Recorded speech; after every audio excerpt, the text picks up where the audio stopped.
I think Islam hates us. They have done nothing except wreak havoc and terror for our faith and our religion. When we stand up to those who oppress our communities, that Allah accepts from us that as a form of jihad. Foundations of society are fragile. We must be the shepherds of our own civilization. If anyone answers either yes or no without making necessary distinctions, both are not telling the truth. They're lying. Father, we pray that your word will become a hammer that breaks rocks into pieces. That you will raise up in this nation pulpits and prophets that will call the nation back to repentance. Will you distance yourself from those who think differently, or will you join us at the table and talk about what is really important? This is the Al-Ma'idah initiative, conversation without compromise. If you look at the collapse of kind of great empires, they always collapse from within before they're taken over by external forces. Yes, I agree. So I think it's kind of, I think America, England, Europe is far too fixated on, who's coming into culture from outside rather than, well, how do we ensure the integrity of our own culture? Correct. Because if you have a culture that's worth sharing, right, you don't have to build borders to protect that culture from other cultures. That culture spreads, beyond your borders. Correct. Yeah, I mean, I mean, of course, now, it's immigration and, even like here in the US, it's already, I think, a big discussion in Europe. Yeah, I sense, I understand that the European or the American, some of them start, addressing this issue, like why we have so many immigrants here, and I think for the immigrant side, I'm an immigrant myself. I see it that people come here for a reason. Like, when I decide I'm going to the U.S. because I know this is like a good country. This is cool country. I was a kid. I was watching movies. I just thought this is nice, and that's the reason I came here. I did not go to Vietnam or did not go to Saudi Arabia or any other country. I said, no, I want to go to the US. But with that, there is also responsibility. Like, you come to a country to open its doors for you, and it has its own culture, rules, laws, and people. And in general, this is like sometimes like my wife make fun of me, like, that I tell her, like, every individual I meet, I treat them, even though they have no idea, like, they don't care about if me immigrant or not, but just I feel like I'm obligated to be nice to them because, I'm representing also something else. I want to be like, that's nice immigrant they met, so that may help, change their attitude toward immigrants if they have any. So yeah. And the thing is, when people are going to have weird prejudices, but I think when you do your best to present yourself as above reproach, right? It just takes away people's excuses. Of course, yeah. Right? I think people's prejudices are often just kind of irrational, but sometimes the way people act emboldens those, right? Not as an excuse for it. But when we act in a way that's, always above board and honest and friendly, it just, it removes the excuses people have for... Probably also because of my own experience as, from my country, Mauritania, we grew up with racial tensions, and, I know how different, racial groups or ethnicities look at each other. And usually...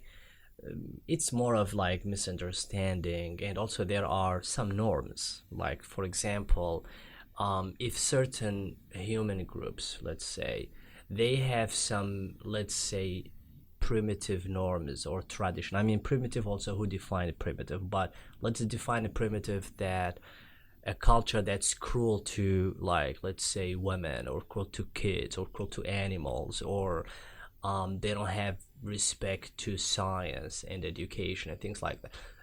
Some people, naturally will just dismiss it, won't like to, interact with that culture. sometimes they take to another level. They don't like to interact with like individuals from that culture, which is sometimes bad, because you may have like some culture that probably, you know, seen as not accepted or has some, you know, aspects of it not really popular. If you ask that same culture, they will ask you, hey, we have nothing wrong with us, it's something wrong with you, why you see me that way. But yeah, so that's where we need to talk, right? That's where people need to understand each other and see, okay, you know, there are some problems, let's address them. It's not just like black and white. Not every, you know, like white person is bad or good. Not every black person or Muslim or now I think brown person or whatever color they come up with. Color story also another, because traditionally, like in the Muslim civilization, color was not the thing. That's another subject. But now, because we live in more European dominated world, color is important, and there is a psychological why that's being seen like that. Oh, there's the hadith that often gets translated wrong. It's in Ahmad, and it says there is no difference between an Arab or a non-Arab, or a black and a red, no superiority over a red or a black, except in piety and taqwa, good action. Yes. So, traditionally, when that's, you know, translated, it's translated as, you know, black and white now. But, you know, in the original context, in Arabia in the you know 6th, 7th century, you know, that's not the categories they're dealing in.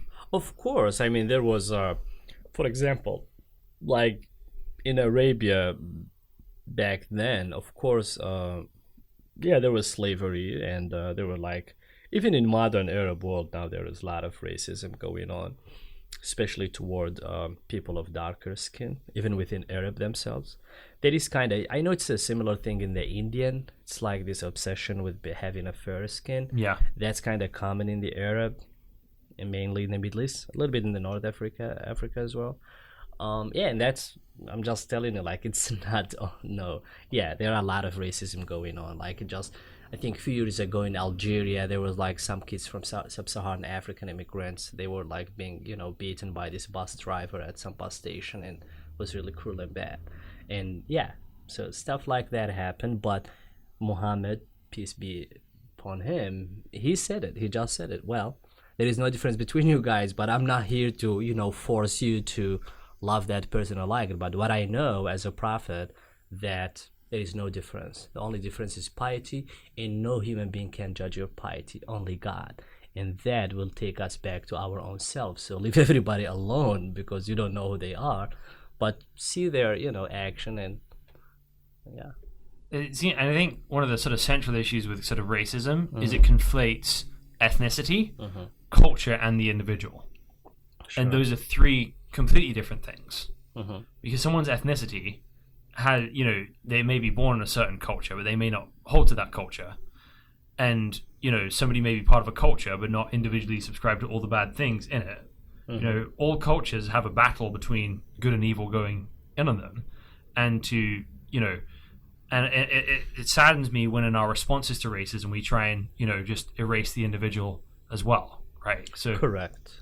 That's one of the, like, problem here, even in the U.S. now, is this the identity politics, is that we need like to have more representative, like we need like more blacks representative, more Latino, more Muslims, and they think that's the way you're going to solve this issue. What happened is you will have elements from these societies who are just some, you know, opportunistic people who think, oh, it's great, now they're thinking like they need more Muslim people, so let me, you know, start spreading my connection, or they need more black people or whatever. So some people, I'm not saying like, you know, I'm not being cynic here, but the identity politics, what also on the other side make other people say, no, let's, you know, let's only put people who are, you know, what is the word, like, can do the job, or people who are qualified for the job. Then another person from the other side will tell them, no, we have more people qualified from this side, and, you know, less people qualified from this side, so we need to, you know, that's what they have here, I think, the affirmative act, which is like, you know, bringing more minorities, so to address these issues. We're talking here, you know, like racism, but this is the manifestation of racism, or people who believe in it. And I think really the way I see racism is it's a manifestation of a deeper problem, and that problem is tribalism. And I think by talking about racism a lot, and obviously racism is a real problem in the world, but I think there's a tendency where people living in Seattle can talk about racism because if they talk about racism, they don't have to deal with their own tribalism. So I'm pretty convinced that if you are applying for a job in downtown Seattle and you have a white man with a southern drawl and a black guy with a British accent, right? There's a filter going on that oh, this guy is cool and sophisticated because of the British accent, right? And this this southern guy is dumb because of the prejudices in the accent, right?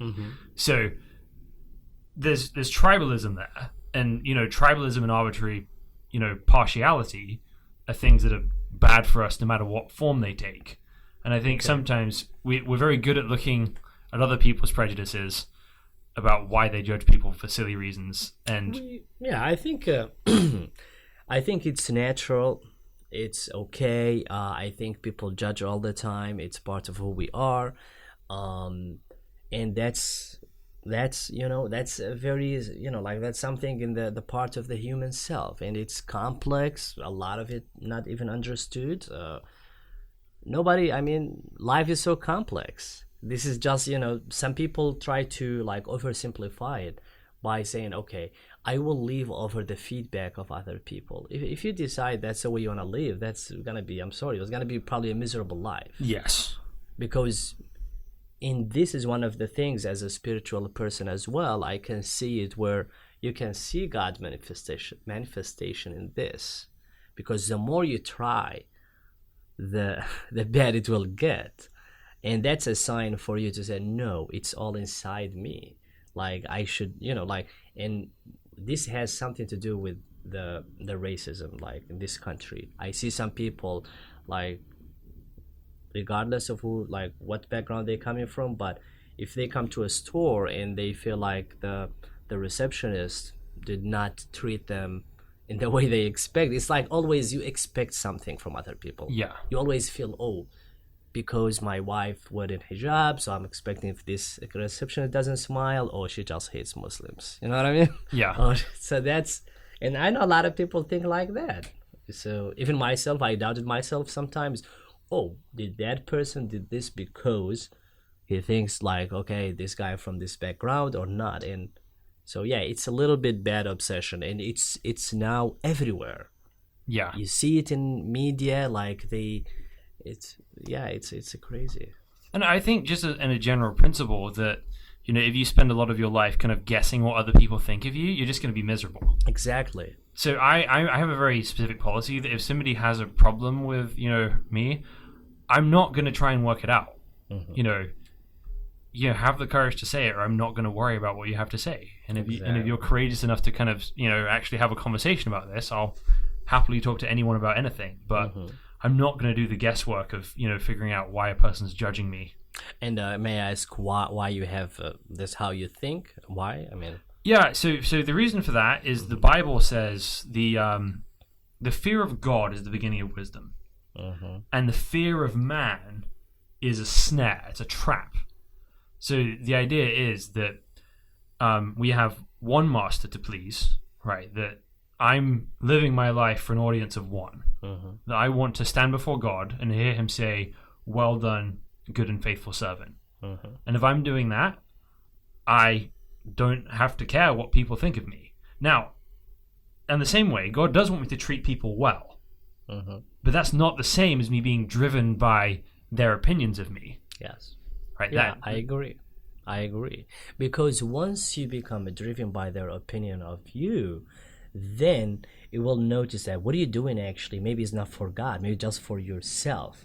And that's something we need to distinguish as, kind of as we grow spiritually, and trying to, separate my own, self-interest, which we all have them, they are natural, but making sure that I'm training myself. That's the taqwa, that's piety, training the soul, the self, to be good.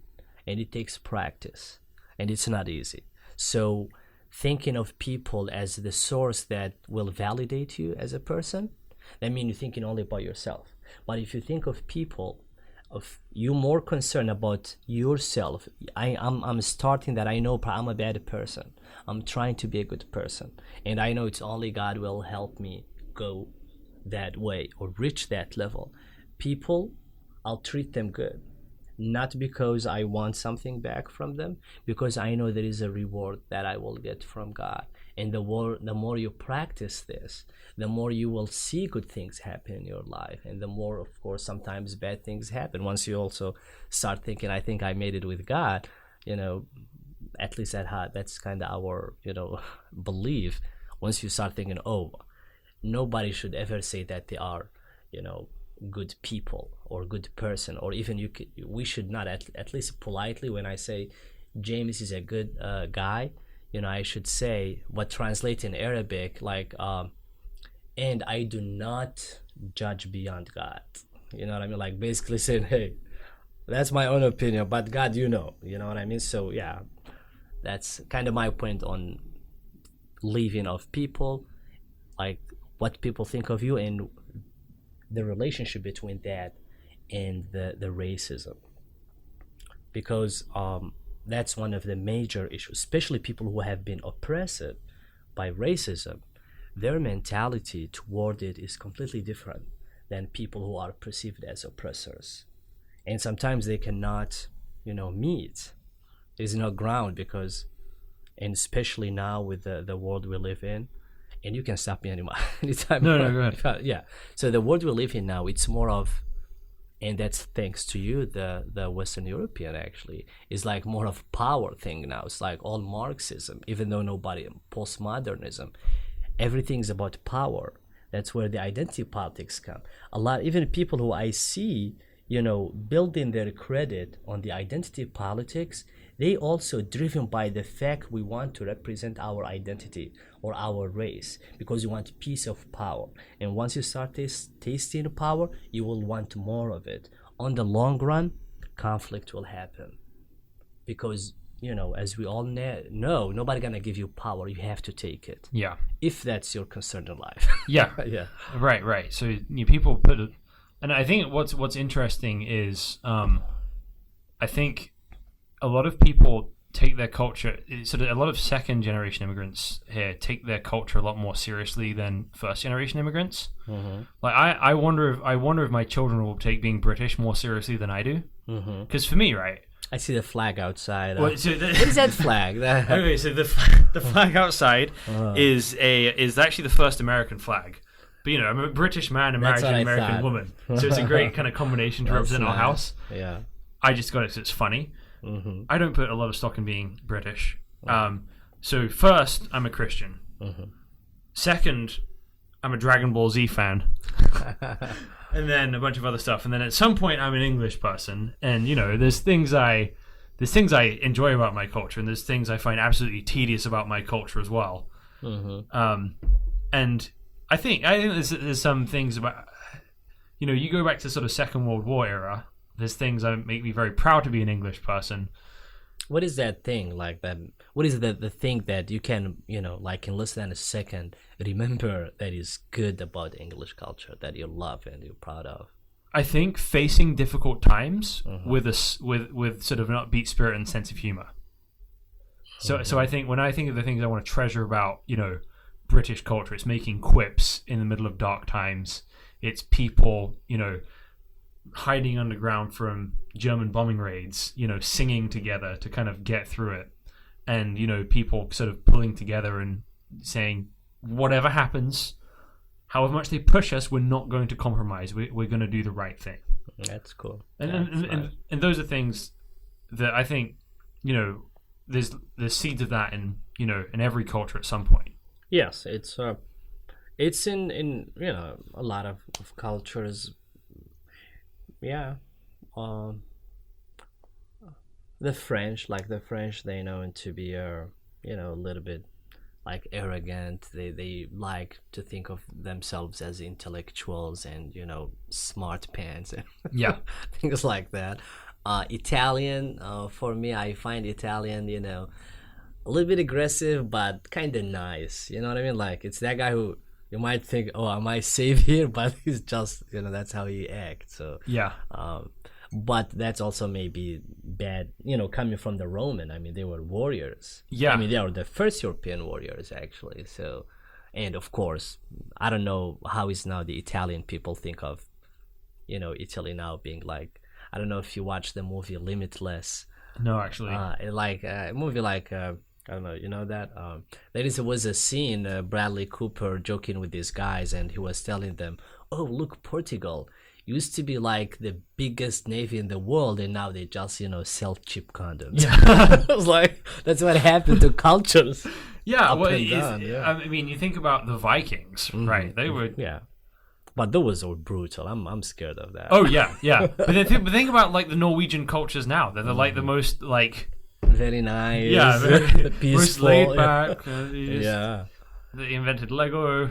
Why is that? I think probably I never thought of it, but I think because they reached their peak of violence at the Vikings, and they know it's no good's gonna come out of that. So let's try another. That's what happened. Actually. Yeah, because I think violence, conquest, enslavement. As much as the trope is that the world got where it is by enslaving and conquering people, and there's a certain truth to that. Really, peace and freedom have been a much better path to wealth and stability than conquest ever have. Sure. So when the Vikings were at their peak, looting places, the Scandinavian countries now are wealthier than they've ever.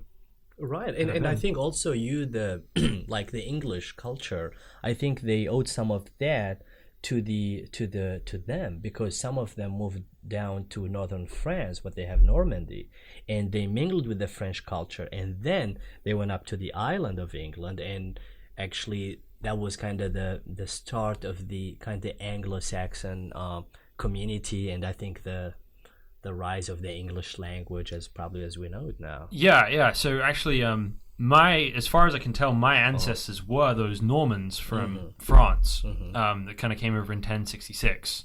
So my last name, Raymond, is a Norman hybrid word that means counsel and protection. By the way, a joke on the side. When I think one time you sent me an invitation or something, I saw it. I was like thinking, oh, that's a no payment email. Like it's a Raymond payment. I know. So I did not figure that out for like 21 years. And everyone pronounced my name wrong on the phone. And it was so tedious. So then I realized, oh wait, just write the word payment and turn the P into an R. Exactly. And you have it. And that saves me like... That's a Norman like name. Apparently. I mean, the thing is, no one really knows these things in England anymore. I like what they did. Like, they left the Viking, moved to northern France, adopted the French, even though they were like strong men, strong warriors, but they just come there to chill and adopted French culture and enjoyed their, till now. I mean, that's cool. I like that. Did you watch the show Vikings? No, it's okay. So I like 80% of it. A lot of beheading and killing. I cannot. That stuff bothers me less. It's just there's some things that are like flagrantly historically ridiculous in there.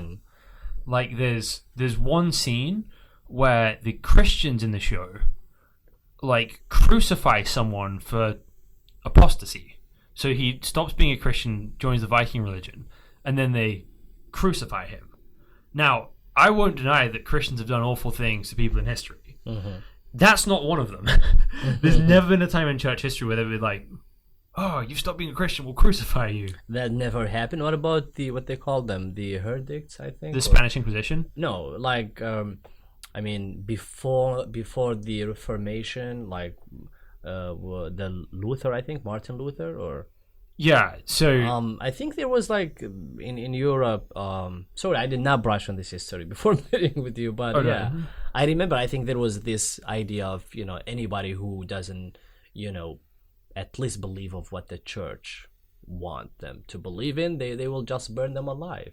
Yeah, right, they burn them alive. Yeah. They never crucified them. I mean, I think, which one do you think is more painful? Crucifixion.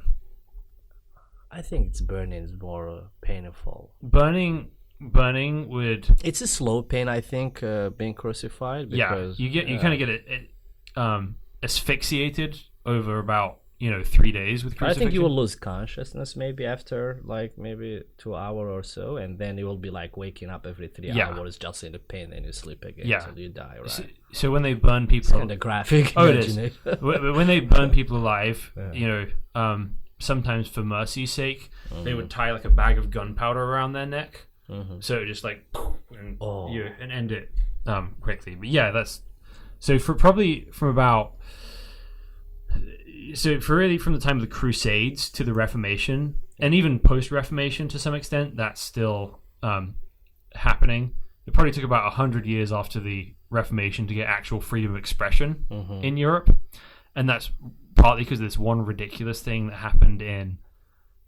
So when the Reformation happened, right, there was this one group called the Anabaptists, and they took over a city called Munster, and they were like a pacifist subcult of Christianity.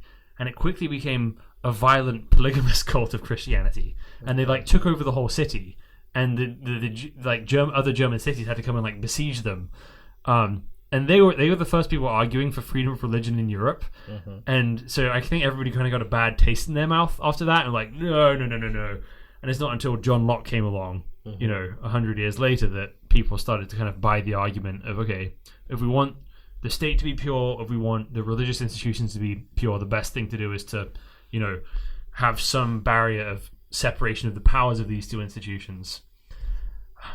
Is it possible that like European are very kind of perfectionist in their nature, so they, for example, just they will take religion to like the extreme, to like they will take love to the extreme. They will take, being pure, trying to be pure. Is that a part of the culture? And then every time like they try something, okay, we took it to the maximum, some, catastrophe happened. Now we need to kind of rationalize it, take it a little bit back to the middle, or is that part of the, asking you as North African about like the deep psyche of European? Yeah, honestly, I think that's something true in, human culture. I think people will always head to the logical conclusions of what they believe at some point. And so what you believe God is actually like, right, what you believe reality is, has a huge determination on the trajectory that I agree with you. You're going on, right? Yeah. So it's difficult to consistently be kind of a little bit religious because, so I think a lot of people in my generation in England grew up. How old are you, by the way? How old am I? I'm 29. How old are you? I'm 35. Okay. We're roughly the same generation. Yeah.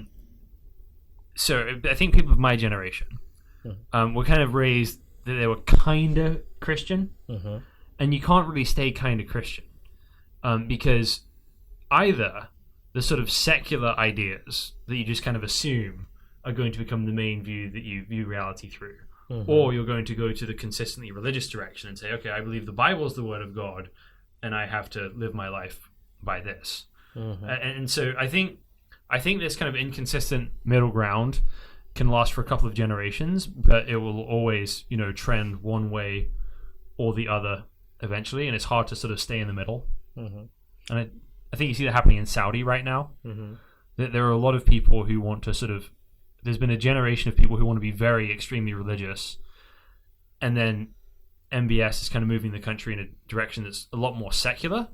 And I think a lot of Saudis I talk to are generally excited, but just wish it would move a little bit slower because they're worried about, how the changing things so fast can, affect the stability of the country. Yeah, with all, like due respect to the Saudis, but it's more of like my own like humble opinion. If I know Saudi, probably you can correct me, but from what I see going on there, it's more of, it's not really grounded in the society. You have like newer generation of them, mainly after 2005, they sent a lot of their kids to the US and England and Europe, and those, kids studied here, they saw the carefree open culture and they loved it. But of course, that's a good, that's kind of seed for their society to, be more open. But for them kind of rushing to conclusion that, oh, this is the way you want to, like I was watching BBC Arabic the other day, like saying Nicki Minaj is going to Jeddah in Saudi Arabia. I think they canceled it. Like, this is like, they just went from women cannot drive to, and I've known, like, I know some of them. I'm a Bedouin. I'm a proud Bedouin person, and they are Bedouin people too. So we connect on that line. But, they just look at it as a fun, Fun is good. You cannot live without fun in your life. But you need also to, kind of, self-regulate your fun, what type of fun that work for you. Not just pleasure-seeking person that anything that will make me feel good, I'll go after it, right? So that's what kind of going on in Saudi Arabia. Just want to make it good, but they just, the family themselves, they just, the ruling family, they just want to control it, which is hard. That, for me, actually, I always say this when I see somebody saying that he's a Saudi, I don't like that. Because how come you call yourself Saudi? Saudi is a family. You're not part of that family. Like, I don't know what's the last name of the, the royal family. I don't think in they know England. anymore. Yeah, nobody knows now.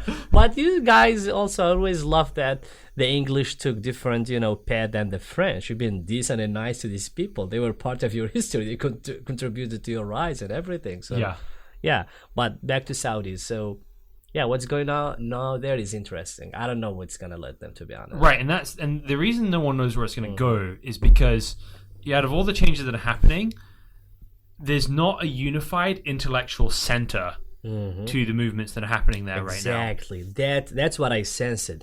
There is, like, it's kind of, what is the word? Like, superficial. It's like, like shallow. It's not deep. It's just, let's go and, have fun. Show people that girls can dance on the street or can wear whatever they want, and that's freedom. That's not freedom. I mean, yeah, we see it in Europe, in England, in the US, but it took them a lot of generation to get there. So they know it's precious, it's good that people can express themselves, but also they know the consequences. Right. And it's the difference between can and should. Right. It's like America when, it's writing the sort of Declaration of Independence and, the Constitution. There's a guy called John Adams, and he said, John Quincy Adams, he said that our Constitution is built only for a moral, religious people. It is unsuitable to govern any other kind.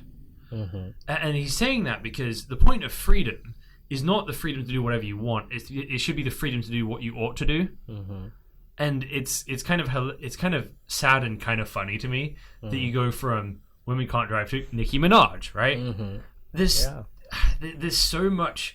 There's so much American femininity could contribute to the world, and that's the first thing that it's like you're kind of proving. You're almost trying to prove the Salafis right. Exactly. They will. Even now, you don't see. I mean, the Salafis, I think, have been bullied a lot the last 10 years by the, more kind of Arab liberals, and they look at them as, you just shut up, you backward, nobody cares about you. And a lot of them now hiding, but we don't know what they are cooking. They are watching. We don't know. Are they okay? Like when they tell them Nicki Minaj and all this stuff. This is serious stuff for these people. And I think, you should also understand that those people still part of your society, and you don't want to get them angry. You want them to transform slowly, because that's natural. As they get older, they all know that, nobody has time for everything to comment or to be angry about. Yeah. And this is, I think, what a lot of people are misunderstanding in this country, with a lot of the sort of, the people they want to silence, right? So, people want to say, okay, if somebody holds white supremacist views, that person should be deplatformed, they should be banned, they should be unable to say those things. And the problem with that is banning those things from being said does not stop people thinking. Exactly. They go to the dark web. They have their own outlets to, So the question people should ask themselves is: do they want to live in a world where people say what they actually think, and that we can all make judgments based on that, or do they want to live in a world where, you're always guessing what somebody, and Yeah. you won't know what they think until it's too late. And what's that? That's actually has also a social impact. People will now become like less trusting of each other because you don't know. Everybody is politically correct. Everybody is trying to be nice. But you don't know what's behind that because I'm so afraid that I may say something that will trigger something in you, or so things that's not me. I'm a very direct person. Yeah. So I get myself in trouble because of that. But what I'm saying is, yeah, I see people who are trying to be like, filtering themselves more, or thinking that I cannot say this because people may not take it. I think that's not a healthy environment for any exchange, cultural exchange. Yeah. Yeah, and working with Al-Maida, I definitely noticed that in the sort of interaction with Muslims people have, because typically people are on some sort of political script, right? And what I find is that while the right wing has a slightly goofy script, and one that's very simplistic on the Muslim world, typically people that think they're free to express that openly, it's easier to help them make Muslim friends because everything's out on the table. Correct. So I had a friend who was, honestly, had the most right-wing conspiratorial view of Muslims immigrating to America, right? But then a guy from Bangladesh wants to be his renter, and this guy takes him in, helps him find a car, helps him find a job, gives him advice for courting the woman he wants to marry. No. And then I had another friend, who very much said, Al Qaeda is to Islam what Hitler was to Christianity. There's no intellectual links between the terrorist and any sort of historic Muslim movement. Buying that narrative. And one day, this person came with me to a Saudi friend's house. And the first question they asked them is, "So, what do you think of 9/11?"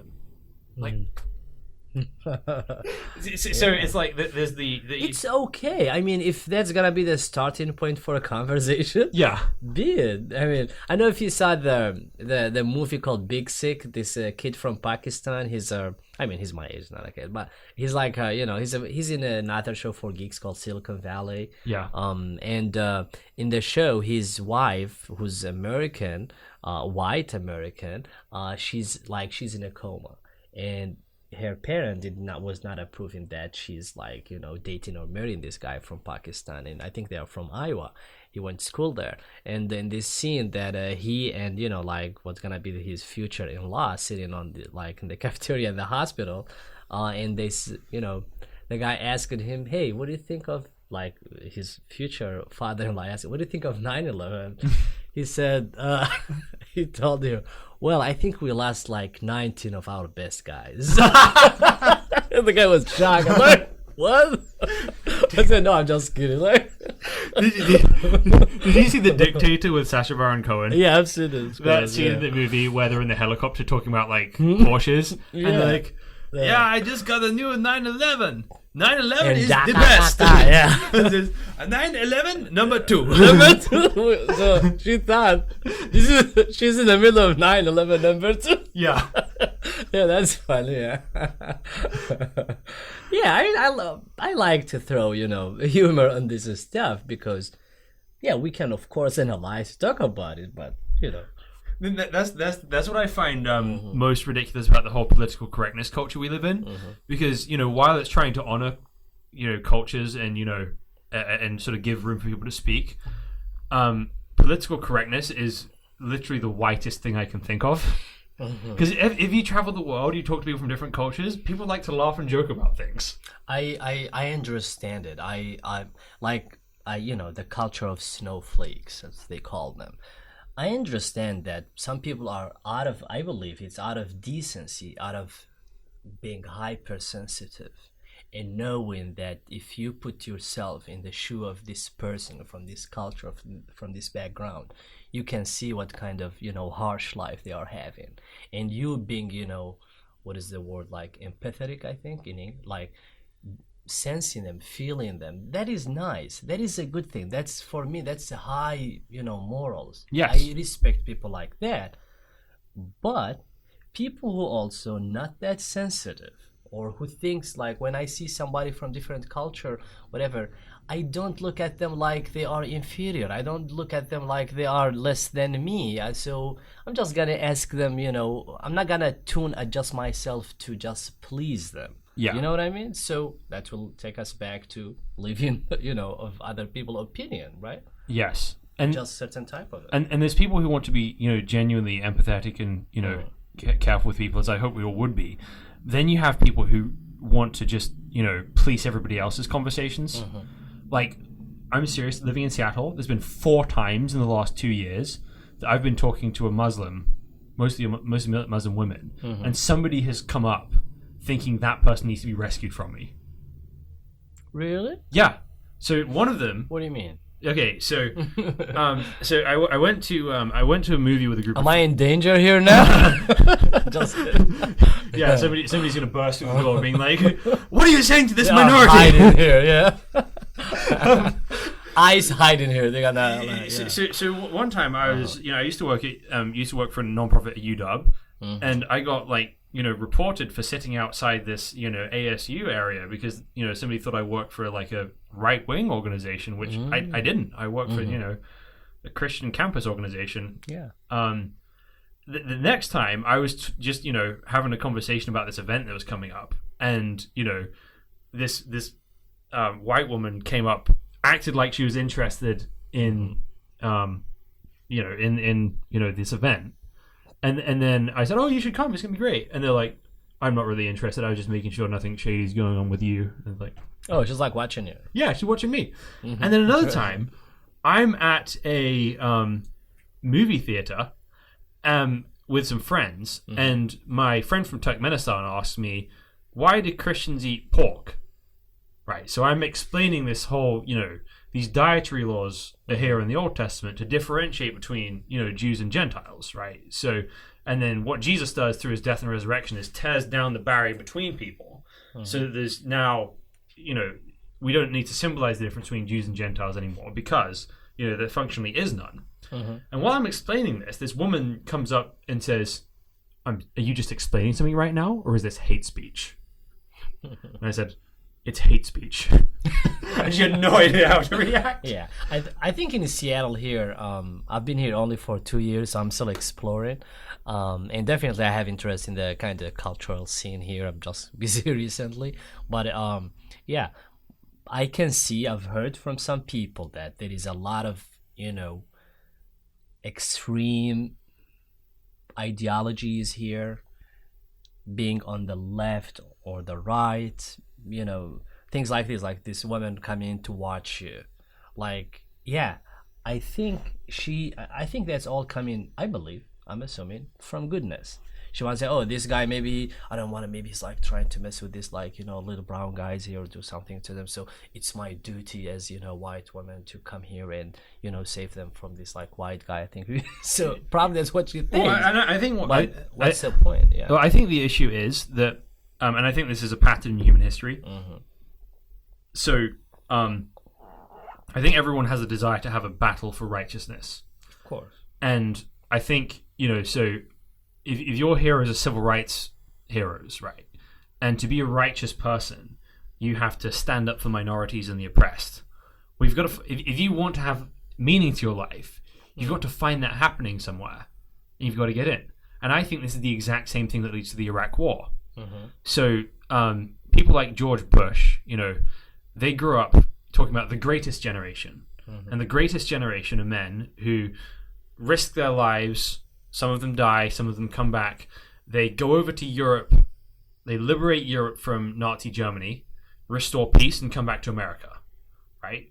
And they do. I think the Second World War was generally a righteous conflict for the Allies to be in, right? Yeah. And so I think people live with that, and they live with this greatest generation. I mean, especially the American contribution to it. Yes. Because they were not part of it, but they sent their men there to die to free some other people, So if you grew up with that being the greatest generation, what does greatness look like? It looks like going to another country, defeating the bad guys, bringing peace and liberty. Exactly. Right. So a generation of people who grew up with that look at Saddam Hussein and they see Hitler and Nazi Germany and see the same solutions to those things, rather than reading the times they're actually living in. And they just, clumsily do the same things as their forefathers do. Yeah, I agree with you there, but that's a little bit kind of, for me, kind of romanticizing like the past. I mean, yeah, this idea of greatness and going to war because you like grew up in the generation that like came from World War II and all that, but also there is a politics part of it, like with Saddam and Kuwait and oil and Middle East politics, all that. It's a very complex thing, but definitely going to Iraq, getting rid of Saddam is the worst mistake that has ever been done by the Department of State or the United States in general. I think there's earlier mistakes that that precede that, that are really the root of it. So after World War II, right, the spirit of the Second World War with the American intervention was the Atlantic Charter. And the Atlantic Charter basically is the Americans' stipulation to all the Allied powers: if we're going in this, your empires are over. You're going to give self-determination to all of your territories. Correct, yeah. And so that is a time where I think American foreign policy is spot on, right? That's the world I want to live in. That was good, actually, yes. That's probably the reason India got its independence. A lot of northwestern African nation, including my own country, got their independence in the 1960s because the French were so exhausted from the war. And also now the U.S., which is kind of the big guy with a big pocket full of money, they're not gonna give them money to rebuild their country unless they follow these policies. And that is, yeah, of course. And then when U.S. foreign policy took a very dark turn was during the Cold War. So Jimmy Carter's Foreign Secretary Brzezinski basically had the goal of giving the Soviet Union its own Vietnam. So what the Muslim Brotherhood had created in Egypt, right, through al-Zawahiri, was then funded by Osama bin Laden. But then the Americans found them and thought, okay, we're going to pay you guys to destabilize Afghanistan and give the Soviets, or not destabilize it, but to kind of like drag the Russians into their own Cold War. And it basically used Afghanistan as collateral against the Soviet Union. Correct. And that is an evil thing, evil imperial type thing to do. So that's, so that's the point I think American foreign policy really starts to turn. And I think everything we're dealing now is a symptom of that turn. Like in the 80s, Saddam, for example, they were supporting him, giving him all the money, all the weapons he needs while fighting Iran. What happened? They got rid of him like 13, 16 years later. And what happened? Iraq kind of become this like open, like hell battleground for, exactly like what happened to the Soviets in Afghanistan. And not only that, Iran took control of Iraq, and that's it. Now it's in their, under their arm. U.S. literally, when you talk to their officials, they know, like, wow, we did not see it coming this way, right? Because they just empowered Iran, who's like more, I have nothing, by the way, against Iran. I think it's a complex thing, but yeah. Yeah, I saw this great meme the other day where it's like, look at how provocative Iran is being by putting its country so close to our military bases. Oh, yeah, you have some, well, when I hear that, I know this is a person living like in a very like their own personal context, Yeah. Which is we all happen to be, to a certain level, yeah. Yeah. So I think, there's now more than ever, we need very wise, level-headed leadership in the world. And that's something I think we're lacking. So which is kind of the topic I want us to talk about today. Sure. It's like, so from your perspective, right, what do you think an ideal, let's start with an icebreaker. If you could choose the next president of America and put any fictional character in charge of America, which fictional character would you choose to be the next president?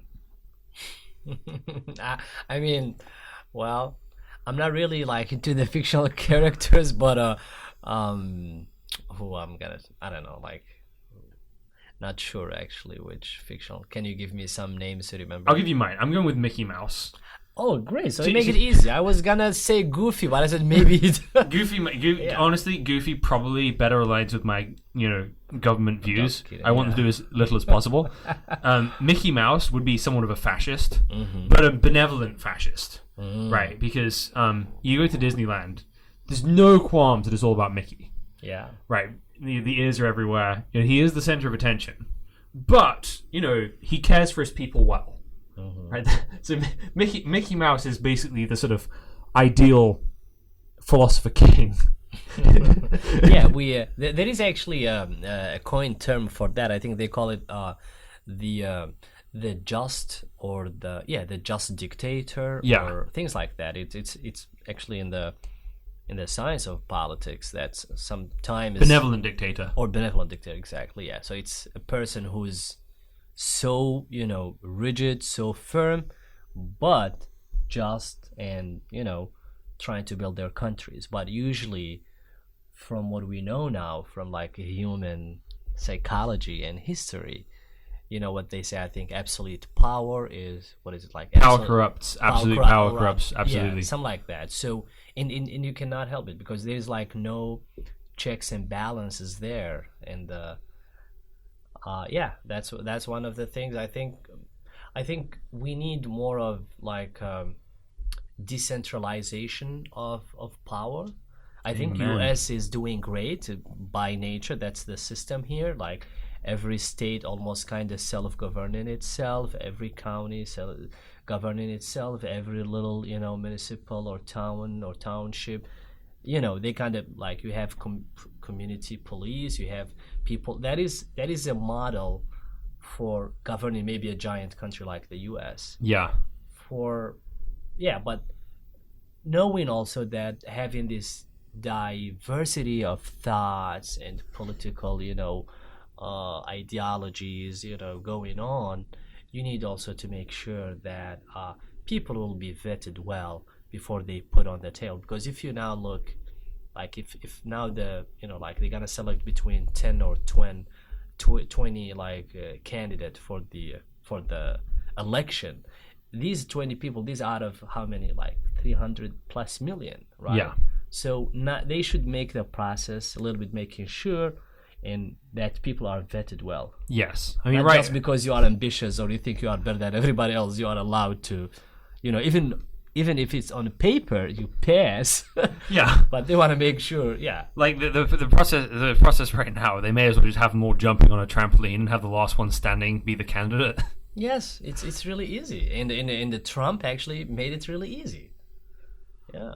So did you know that this idea of sort of like limited governments and decentralization of power actually has a pretty long biblical tradition behind it? No, I didn't know. That's cool. So so kind of where it starts in the Bible is, I'm sure you've heard the story of the Tower of Babel. Mm-hmm. So everyone's kind of building this one tower, is one people on earth, and then God kind of confuses the languages, so they have to spread out all over the earth. And what seems to be going on there is God is basically removing one imperial city from the earth and replacing it with nations. So when God chooses Abraham, he makes a very interesting promise to Abraham. He says, I'm going to bless you, and through you all the nations of the earth shall be blessed. So the idea of Abraham is the blessing he's going to bring to the earth is not an empire, but that all these individuals and their families and the tribes and the nations will be blessed through what he does.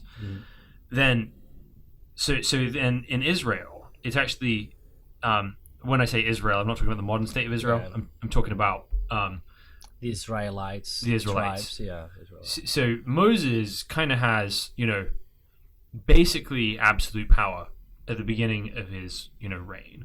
But then he, his father-in-law says, okay, you can't, people come to you from daybreak to night trying to deal with their problems. You can't do this by yourself.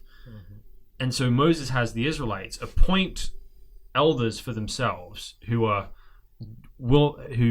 hate bribery and are trustworthy. And the Israelites choose their own leaders so that they can have representation in front of Moses. So Moses, when he delegates his successors, he doesn't, he himself is under the law, because everyone hears God speaking from Mount Sinai when God gives the law to Moses. So everyone can hear that Moses isn't just saying this himself; he's under God. But Moses' succession plan is actually a separation of powers. So the priesthood, where people kind of go for religious matters like forgiveness of sins and animal sacrifices and these cleanliness laws, they go to the priests who have no civil power.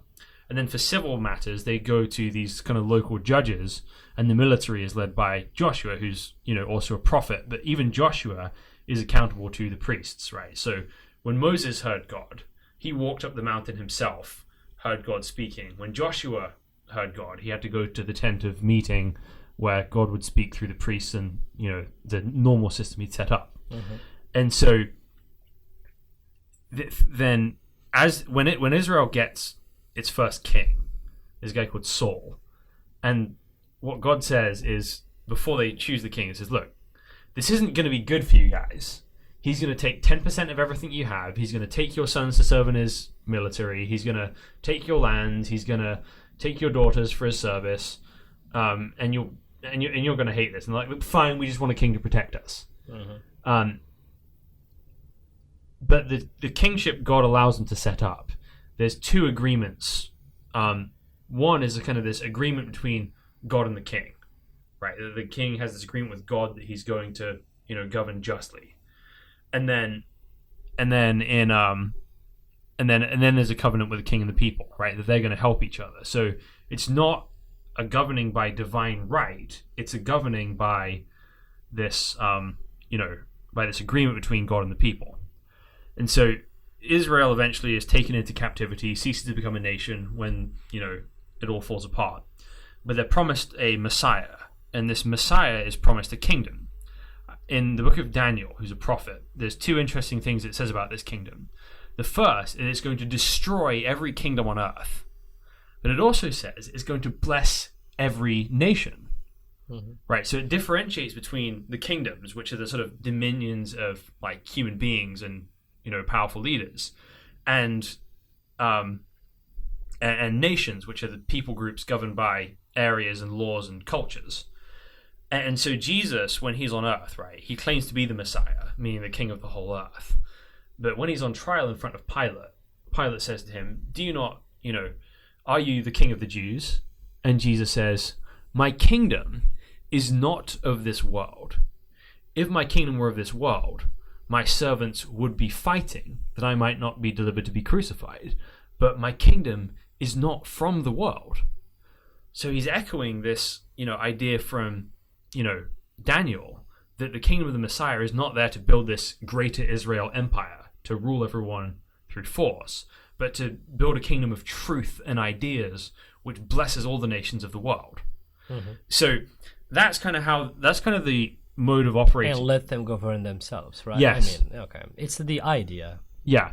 So for the first 300 years of church history, it's kind of carried forward pretty well because the church has no power to govern anything.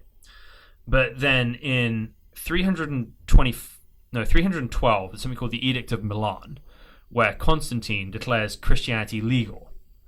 And then in about 380, Christianity is made the official religion of the Roman Empire. So in about a sort of 70-year period, Christianity goes from being illegal to the official religion. And I think that's a really bad transition to go through because people are not prepared for that. Because when people are oppressed and get into power, they tend to just do the exact same thing.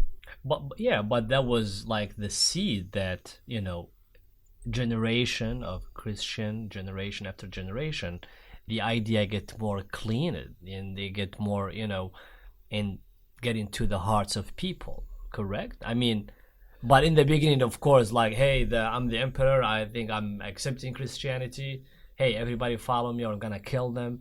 And of course, they may not believe deeply, but as generation, things get more, internalized, the idea, people can see it, can I think so. Yeah. Yeah, so there's definitely some good things that come out of it and some bad things. And the bad things really reach a peak after 1000 AD. Because when the Western Roman Empire collapses, that's really when the church starts, flaunting its muscles. And it's for good reasons to begin with. So in 800, there's this guy called Gregory the Great. And there's this huge refugee crisis in Italy. Gregory, is it the guy behind the calendar, or? Maybe. Yeah, the Gregorian. I think that's the one. That's what we call it. I'm not sure. Yeah. Very plausibly. But Gregory the Great, basically, he's just, a churchman with no political power at the time. But the Roman government has collapsed at this point, and there's a refugee crisis, and this guy solves it through voluntary, donations, right? So if you could get someone to solve the refugee crisis in America without taxing anyone, everyone would love that person, right and left. Sure. And that's what happened to him. So the church became competent in governance with this vacuum left by the state, and then. But so you mean that was the start? That was the start. Solving the problem, like with immigrants or refugees, you said, not taxing anybody. People loved it. Now they start capitalizing on that. Yeah. And now, now I think we have, people saw how powerful we are. So. Yeah. And right, and it's not necessarily nefarious all at once, but it gets more because power is addictive. Power is corrupting. Yeah. So what the Reformation does is it starts pushing things back to its biblical foundations and asking the question: okay, why are we doing things this way? And so there's a kind of progression, right? First, you kind of get the functional separation of church and state in. When the Roman first adopted Christianity, no, that's the union of church and state, which kind of gets more and more stuck together. You get the functional separation of church and state during something called the Peace of Westphalia. So Europe's gone through about 100 years of religious wars at this point, and when was that? So the Peace of Westphalia is in 1648, I believe. That's recent. Yeah, it's recent. So what the Peace of Westphalia does is it allows Protestants and Catholics to live in the nations kind of independently of each other, with the agreement of, okay, we're not going to persecute each other in each other's nations, we'll let each other live. And that separation of the idea from the government was actually the key to independent nation states, right? Because if you have one big idea, these are the rules for everyone that must be enforced by this power, then it's hard to stop that from growing, because it logically moves to this, all-consuming thing. But the Peace of Westphalia basically set national borders and said, okay, we'll separate the powers of the church and the state here, and we'll let everyone live in, relative freedom. And then through Geneva, Switzerland, Scotland, then England, you had this system called popular sovereignty come about. And the idea of popular sovereignty is there's a promise in the New Testament that Jesus is going to make his people a people of priests and kings to kind of rule and govern the earth. So popular means lots of people, and sovereignty means kingship. So they basically took this model from the Old Testament where you had a covenant between God and the Moses, God and the king, and then a covenant between the people and the king. And so the idea is that the king is not the law, the king is under the law. And so the idea of the sort of republics that have come from that in Geneva, Switzerland, and England, and then America, is that, democracy in its purest form represents the sort of people unlimited. But a republic is supposed to do two things. It's supposed to represent God and people. So meaning not, and when I say God, I mean the sort of highest ideals of the society. Right, so when England and America were founded, it's talking about the God of the Bible, but now it's less so. But the principle is the republic is supposed to represent the law, which is why there's a constitution, and then the people. Right. So the idea in a democracy, everybody's like, okay, let's kill Socrates, and like, yes, the will of the people is supreme. Right. But the idea in a republic is if 99% of the people decided, okay, we want to kick all the Mauritanians out of America. Not that many of us. But let's say that the popular vote decides that. It is the job of the government to say, to execute. No, that's illegal. It's immoral, and we're not doing it. Okay. Because the law comes above, what is right comes above the people. But then if there's no conflict between what is right and what the people want, then the government, And now we into the like secularism versus, conservatism. Like secularism thinks of, no, whatever the majority thinks of, let's do it, right? Of course there is a moral reference for the secularist, but it tend to be kind of very lenient when it comes to what everybody should do or their rights, or you know what I mean. Like if I do not approve or think of certain behavior or certain mentalities is accepted by the religious authority, the moral authority of the religion, I don't have to adhere to that. And now I find the secularists saying, oh, we are here with you, we are your champion, go there, and the conservatives will say, well, I think there are two types of conservatives. They may say, yes, it's your right, but I think I'll be a little bit away from that. So yeah, the idea is, that's why, like what you're saying about the republic and the democracy and the king is a person representing God based on the highest ideals of a human society, and that's what we want to live under as like moral society. That society, so it's a little bit complex, the situation. That's what we're at right now. Actually, this point of history is you have these two sides, each one of them trying to cross the line. Right. And the problem with America now is everyone wants to govern by coercion. Right. Instead of and this for me is what the sort of leadership thing comes down to, is that what you believe God is like is what you're ultimately going to want for your governance, right? Because everyone wants to be governed by what is right. Sure. And so for me, I believe the king of the entire universe, which is Jesus, who I believe sort of died, rose from the dead, took his throne over all creation, and is now the king of all nations everywhere. Right? I believe what he demands of the rulers of earth is to submit to him and obey him. But if Jesus is king, right, the world should look like Jesus, and Jesus does not coerce people into believing in him, right? He doesn't go away, he doesn't say go to people who disagree with him and like push them and say, what's wrong with you, right? He persuades, he sacrifices himself, he's willing to give himself up for the truth, right? He doesn't coerce people, he persuades people, right?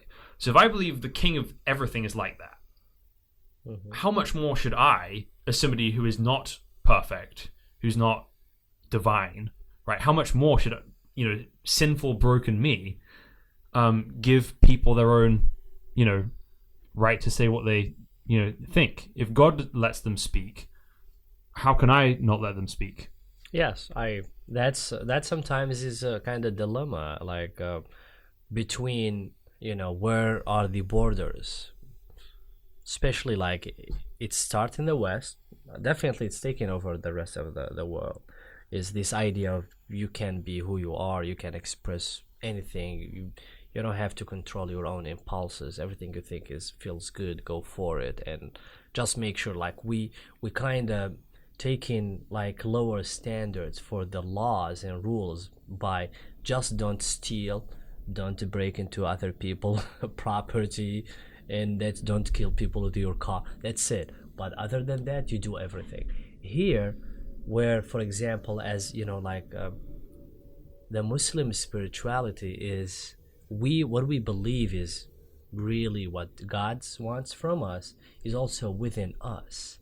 And the more people get corrupt, the more God won't be happy with that. And when God is not happy with what we do, we don't know what kind of path we will take. We may end up destroying ourselves and our civilization. So that's one of the things, like, where is the line? Of course, when you say to these people, I mean, who cares? There is no God, they will tell you. Who believes in God? You just maybe need to check yourself in some like mental, hospital. There is no God. You're just crazy. Go do whatever you want. You can be anything you want.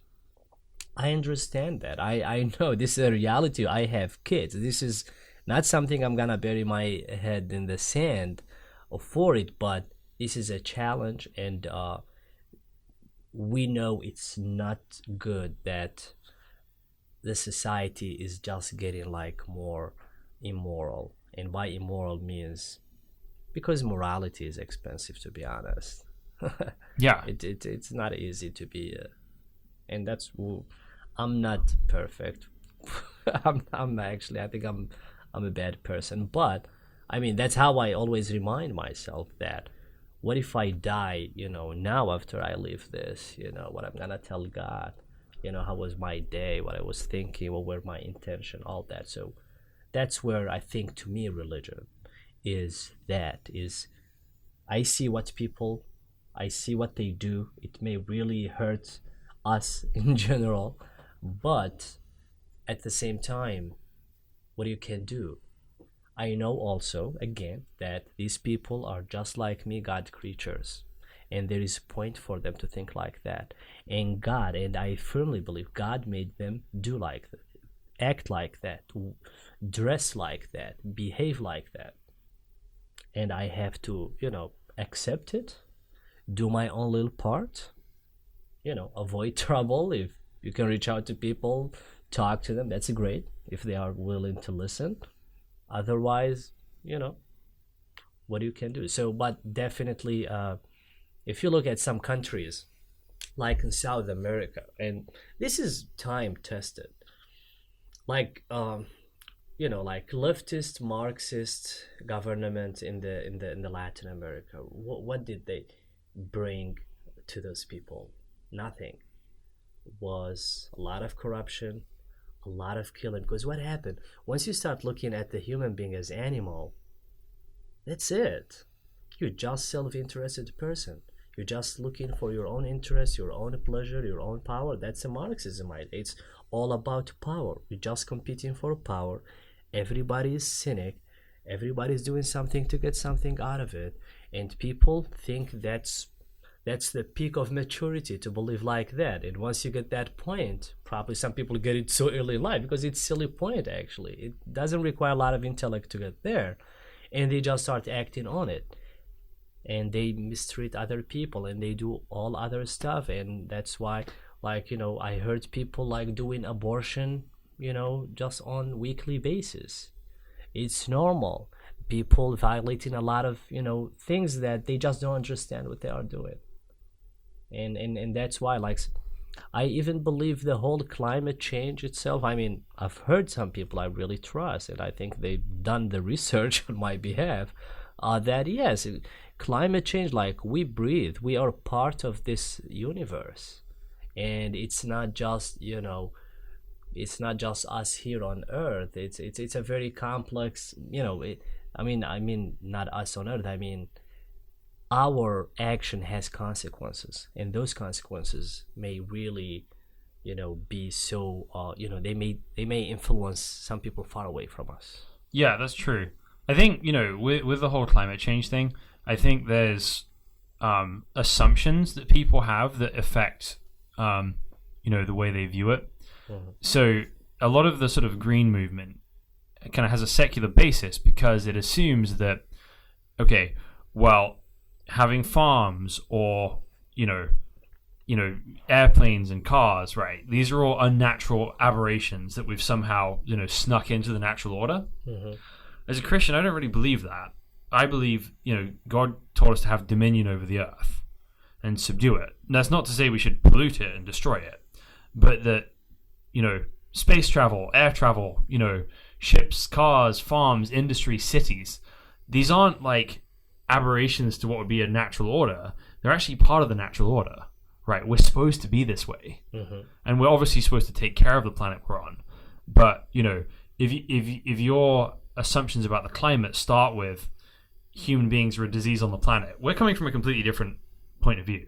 You think no? What I meant is people behavior, like when the mentality, like when a person thinks that, if we boil it down to the individual who's self-centric person, that individual probably won't care that much about their consequences. I mean, their action consequence, like be it polluting earth. Like if you are a CEO of one of the big, shipping companies, if you get some numbers that if you reduce the fuel, if you, do certain type of improvements, you may, lessen your footprint on the environment and all that.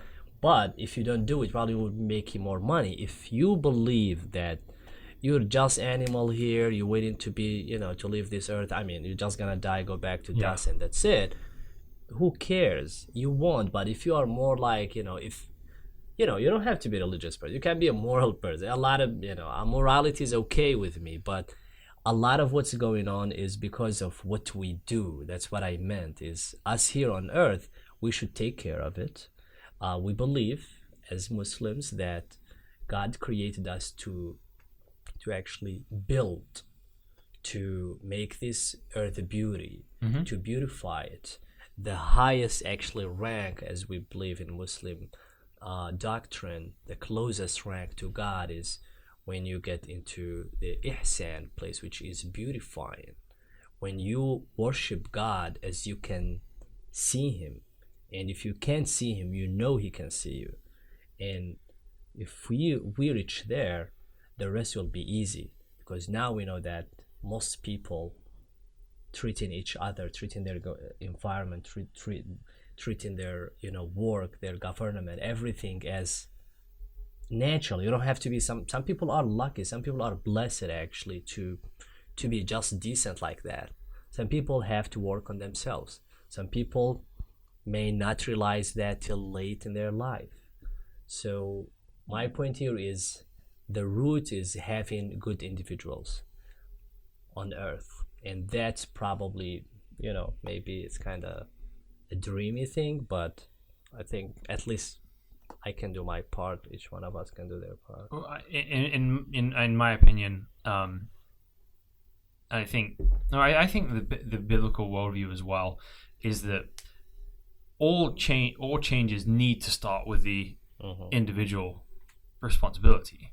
And I think this is one of the most important things of being a leader, is you deal with you before you start, dealing with, everyone else. Correct. So if I'm, trying to, fix the world's problems while not paying attention to my wife or my kids, it's or my own self-control, right? It's silly. Yeah, I mean, absolutely. They said make your bed first before you go out there and try to change the world. Yeah. Speaking of people, making impact, one thing that is really interesting to me is, do you know what Jeff Bezos' goal with his money is? No. It's actually really fascinating. So Jeff Bezos is investing pretty much all of his fortune, about $1 billion a year, into Blue Origin. Yes, that is Blue Origin. And the goal is he wants to move all heavy production and pollution off Earth into outer space. Okay, nice idea. Yeah, it's just fascinating to me. So yes, I like that kind of futuristic. We have to look for the future. It's good to look at the past, and you can draw some lessons from it, but also being always stuck in the past, it's also not helping. But again, as like spiritual person, I see all that as part of what God really wants us to be. We are diverse. Some of us builders, some of us thinkers, some of us cleaners, some of us like Jeff Bezos will go and will create things that nobody ever thought of. But who gave him that idea? We believe God gave him that idea. He's just a creature of God. All knowledge, we believe in Islam that all knowledge is coming from God. There's this verse in that King Solomon wrote. He said it's the glory of God to conceal knowledge, and the glory of kings to search it out. Mm-hmm. So there's this kind of like, it's all sort of saying that God has created this universe for us. There's this kind of like gift to unwrap. Mm-hmm. Of course. And sort of trying new things, thinking up new solutions to things, part of who we're supposed to be as human beings. Yes. And again, like, I really find peace with this realization, with this understanding that whenever you see somebody doing something you don't understand or you don't like, if you look in again, and that's the difference between the secular view and the more, let's say, natural view, if you will, instead of using religious view, is that I know that there is a point of what this person think. And I believe that we should listen to ourselves and don't let other people change us and progress in our life, with our own control over or at least thinking that is we are controlling our destiny. And if you are, let's say, 22 years old, enjoy your 22 years old. It's who you are. It's your genetic. You may do things that may not be accepted, but just stick to who you are and don't try to change yourself to approve other people. And that's, for me, what I meant is live in and be happy with a very diverse society. Diversity here, I'm not talking about the racial, I'm talking about the diversity of thoughts. Yeah, right. So, and yeah, that's one of the things I think, some people think that, it's a waste of time to go to space. What's the point? But yeah, I mean, we need to go to space. We need people to do that. And, like a lot of the technology we have now, a lot of advancements, it's I think due to that. So I guess So I love what you're saying about having diversity where people are free to kind of be themselves, and that's what that was the last article Khashoggi published before he was assassinated. Mm-hmm. Was about freedom of expression, and that being the main thing that the sort of Arab world in the Middle East needs right now is freedom of expression. So the way we got here in the West, right, was this holding the society account to the example of Jesus. So if you wanted to kind of build out in the Middle East right now, a kind of push towards freedom of expression, this society where everyone's free to be themselves, yet still keeping this kind of religious grounding of not wanting to go crazy, right? There's a middle ground between Salafism and the human arch, right? So where for you is that sort of middle ground? How do you think the world needs to get there? Yeah, so I believe that every society has its own what is the word? I think when I start getting tired, I kind of lose my English, but like it's its own distinction. Yeah. Like freedom of expression doesn't work everywhere. Maybe here in the West because it's literally being championed, but also for us, the Muslims, or at least the Muslims who kind of know Islam in a different way, they know also that's an idea for us, because when Islam spread, of course, it's widely believed it's spread by the sword. Yeah, there was a sword, there were a lot of battles there, but that was not the point. Because if that's the point, probably you won't have Jews in the Middle East or Christian in the Middle East or North Africa. Actually, the Mongols, the Genghis Khan, when he or his children came to the, like, literally storms the whole Middle East, and they controlled it. And I think I heard some guy saying, like, was some British intellectual who said this. He said it never happened in the human history that the conquered ended up actually influencing the conqueror. And they just left back with Islam, and they are the one who spread Islam into what we have now, like, Asia, like India, Pakistan, those countries. So when you come to my house, you invade me, but I ended up influencing your mind, and making you know that my way of life is a very nice and open way of life. So in Islam we have that. It's grounded in the culture, but of course politics, walked over that. It's been actually, a lot of Muslims don't even know that the Muslim society or the Islam itself is more about freedom of speech, that you go and challenge. Quran is full of verses that asking us, don't you contemplate, don't you think, don't you have mind? There is a hadith saying that 1 hour of just trying to understand the universe, contemplating on it, is actually worth rewards from God more than 7 years of praying. So Islam is not only the practice, not only the prayers, not only the fasting. Of course, that's how you can train yourself, and there are good results for that, but it's more of understanding the universe. And how can we understand the universe? We can use scientific means. Yeah. Well, I think the problem is, what people do is they conflate like specific times in Islamic history with like the whole thing, right? Well, I'll be honest with you. Of course, Islam has a bad rap now in the West, and of course that's a lot of its politics. Western historically, they had political issues with the Muslims, especially over the Mediterranean Sea. There's there's inherited conflicts going on. But, of course, Muslims also, a lot of them felt that, we are now defeated civilization. We no longer matter, we're no longer relevant. And that's a lot of people feel it. I think even you in England, like the imperialist England, is like something some people nostalgic for. Yeah. And so those are people who are nostalgic to power. For me, I can have a nice discussion with you over it. But I'm not interested in that. I'm not interested in power. I'm more interested into philosophy. Yeah. Be it the religious philosophy.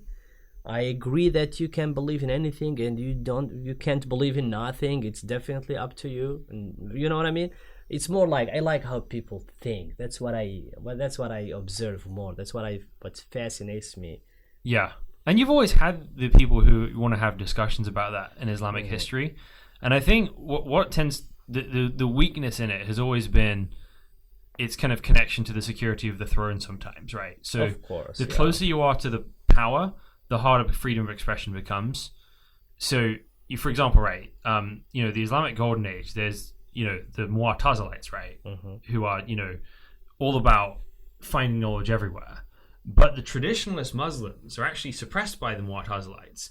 But, say, Christians or Jews or people from other religions wouldn't be, because they're not any sort of threat to the throne at that point. Because they just don't understand them. Like if somebody, this is keep repeating, history just repeating itself. Believe me, we're the same people from ancient time. Yes. The only thing we just have we are evolving. Our brains, we get more neurons every 10 years or so, and our DNA permutation keep changing over time. And a scientific secular person will just tell you that happened by, randomly happen. But what I'm trying to say here is, be it the Mu'tazila, or be it,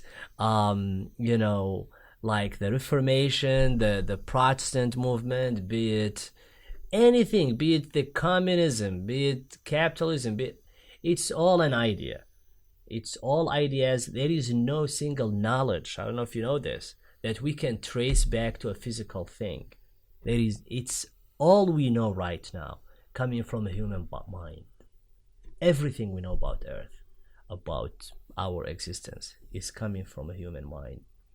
How we make coffee, to how we make this cup, to these electric devices we use, it's all coming from human mind. What can tell you that about human mind? It's the imagination of the human mind. Who put that imagination there? Some people will, settle for God. Some people will challenge that idea, which is good. Go challenge it. I have a Jew friend. She told me that, Judaism. I was curious asking him more about Judaism. That he said the first thing they do in Judaism, they make their kids challenge the idea first. Yeah, that's not what happened in the Muslim world, like, or maybe Christian. I don't know. Like, you have to admit, don't talk, don't discuss, don't ask. My son was asking me, like, who created God? Like, why God is there? Yeah. I think that ability to ask questions is important. I think where I differ with that is, fundamentally, I do believe the human mind is capable of knowing truth with certainty. That's a belief grounded on what God has made man to be, right? So I believe that ultimately God has revealed himself and has done that in a way that we can verify through rational faculties, right? So when God says, when the Bible says, is the glory of God to conceal things and the glory of man to search things out.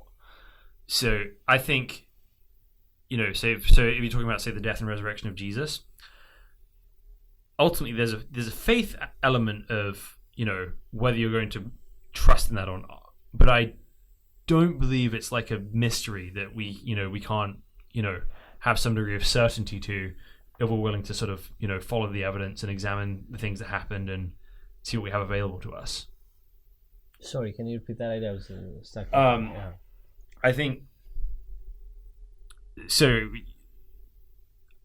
While there's a certain amount of faith we have, meaning living trust we have to put in, what actually happened. That I think through normal tools that God has given us to sort of examine the world. Observing, repeating, investigating things, we can have some degree of certainty of what happened by the way it's kind of come to us.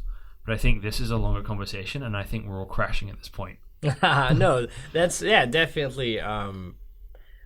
So now I'm gonna kind of say this. Yes, I think people are not equal in general when it comes to the power that I believe God given them, how they think. So we there is a spectrum there, and religion is a good thing, but people on that spectrum, they have different needs from religion. I think religion's kind of neutral. I think what you're putting your faith in is very important, right? So all of us have known people who have used religion to sort of self-aggrandize and inflate their pride. So I think it's not just enough to be religious. It's not just enough to believe things. What we believe matters immensely, and how that affects us. Of course. Yeah, I mean, what I meant is, in this like modern world, I mean, a lot of people think that religion should not play any role in this. Right. Of course, humanity has, societies like now you talk to kids like 15 years old, they know a lot of things I never knew when I was their age. So these people probably when they are my age, they will know more than what I know now at my age, and they will ask different questions and they will need different answers. And if we just keep madness unleashed like what's going on now, it's a challenge that probably we're just gonna be I'm not kind of pessimistic person. I'm very optimistic for the future of humanity, and I think we are heading to a good destination. And I believe that. And speaking of leaders, I mean the conversation took different paths, but I think the point. To sum up is I try to avoid probably another time we can talk more about politics, but there's so many.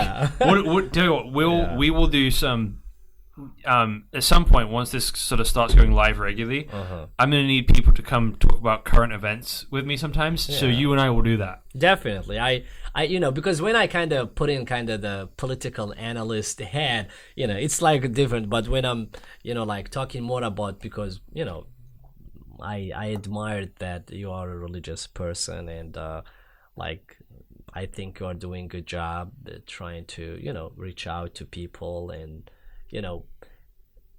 I regardless of, I don't care what's driving you. I'm just looking at you as a person, and I think that's good that you reach out, you get interested into different cultures, and you explain your own culture, your religion, and find common ground. I can promise you right here and now, there are Yeah. both good things and bad things driving me, right? Of course, who doesn't? Yeah.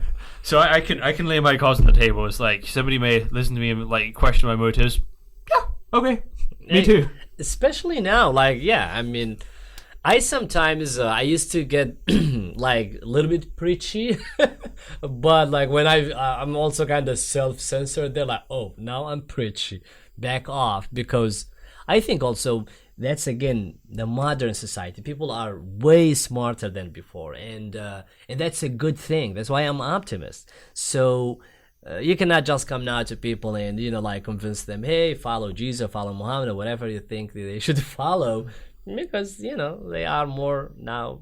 Think they are empowered to say why. I mean, which is good, and I believe the longer they ask why, they will get some answers. Hopefully, God will give them some answers. And that was huge for me, right? Is that a lot of people in my,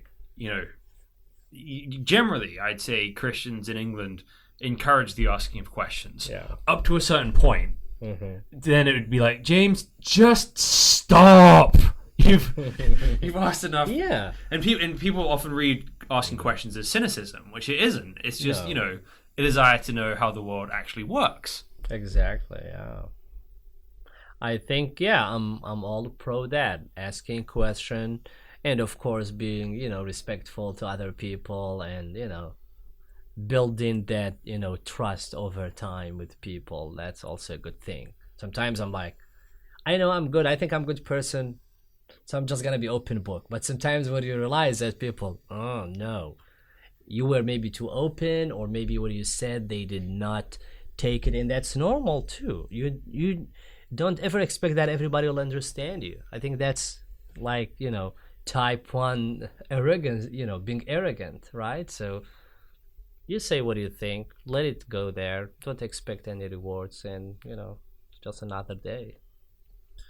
Yep. And that's why this conversation is so important. I enjoyed it, definitely. I don't think I spent this how long we been talking? A while. So I was like 2 hours. My God. It's for me. This is like a great exercise. I don't need to go to the gym. Yeah. This is what I like doing. I like staying up late with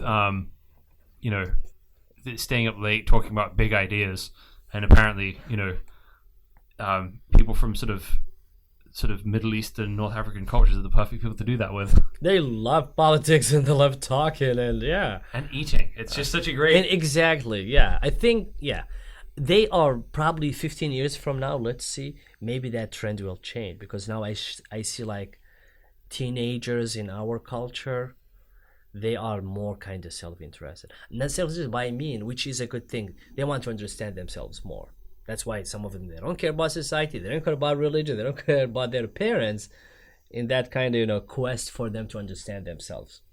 Some of them may take destructive paths, some of them may get rescued, some of them may not, but we're both fathers of sons and daughters. So let's do our best to raise a generation, inshallah, that can sit around the table, eat good food, and talk about what's really important. I hope that's of course we need good leaders who will build the countries and create infrastructure and create jobs and have as a society thrive from that side.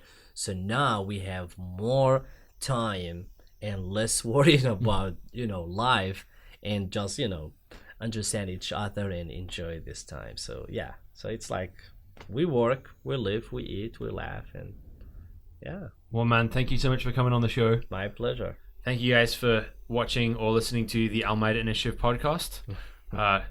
Come back soon for more episodes.